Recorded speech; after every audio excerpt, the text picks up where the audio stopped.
Mendoan, menyatu dalam doa dan renungan dari Katedral Yesus Saja Purwokerto, Senin 18 Juli 2022 bersama saya Remo Ia Indra Pamungkas. Saudara-saudara, selamat pagi, berkat dalam. Bagaimana kabar kita? Semoga selalu diberkati dan dikaruniai rahmat oleh Allah. Maka untuk semakin menyadari berkatnya, mari kita awali hari ini dengan merenungkan sabdanya dari Injil Matius bab 12 ayat 38 sampai 42. Dalam nama Bapa dan Putra dan Roh Kudus, amin. Tuhan bersamamu dan bersama rohmu. Inilah Injil suci menurut Matius. Dimuliakanlah Tuhan. Sekali peristiwa, beberapa ahli Taurat dan orang Farisi berkata kepada Yesus, "Guru, kami ingin melihat suatu tanda daripadamu." Jawab Yesus kepada mereka, "Angkatan yang jahat dan tidak setia ini menuntut suatu tanda, tetapi kepada mereka tidak akan diberikan tanda selain tanda Nabi Yunus.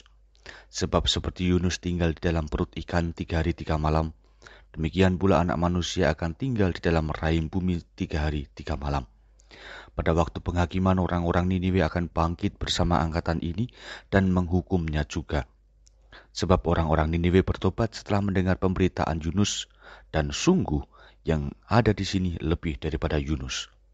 Pada waktu penghakiman, Ratu dari Selatan akan bangkit bersama angkatan ini dan ia akan menghukumnya juga. Sebab Ratu itu datang dari ujung bumi untuk mendengar hikmat Salomo, dan sungguh yang ada di sini lebih daripada Salomo." Demikianlah sabda Tuhan. Terpujilah Kristus. Saudari-saudara, permintaan ahli Taurat dan orang Farisi tentang tanda dari Yesus menunjukkan adanya sebuah kepercayaan dengan bersyarat. Mereka mau percaya penuh kepada Yesus jika syarat adanya tanda itu ditunjukkan di hadapan mereka. Dengan syarat-syarat itu, pada akhirnya membuktikan bahwa ahli Taurat dan orang Farisi itu tidak mempunyai kepercayaan kepada Yesus. Menuntut suatu bukti tanpa adanya rasa mau percaya hanya akan membawa kesia-siaan, sebab hati tidak akan terbuka secara sukarela. Syarat utama untuk bisa merasakan kasih Tuhan adalah keterbukaan hati. Sebagaimana Yesus yang mengasihi manusia tanpa syarat, demikian pula kita dituntut memiliki kasih kepada Yesus. Tidak perlu bukti ini itu, cukup percaya bahwa Tuhan mengasihi kita kapanpun. Yesus adalah tanda keselamatan yang paling pokok. Maka kalau kita hendak mencecap apa itu keselamatan, ya harus mau dekat dengan Yesus. Saudara-saudara, Injil hari ini mengajak kita untuk memiliki evaluasi diri secara mendalam. Kadang, menuntut tanda dari Tuhan seringkali kita lakukan, terutama ketika mengalami kesusahan. Padahal, kalau kita mau masuk dalam hati masing-masing, sudah tak terhitung Tuhan memberi tanda sekaligus berkat-Nya bagi kita. Maka, mari daripada menuntut tanda dan syarat tertentu, lebih baik kita menghitung berbagai kasih yang diberi Tuhan.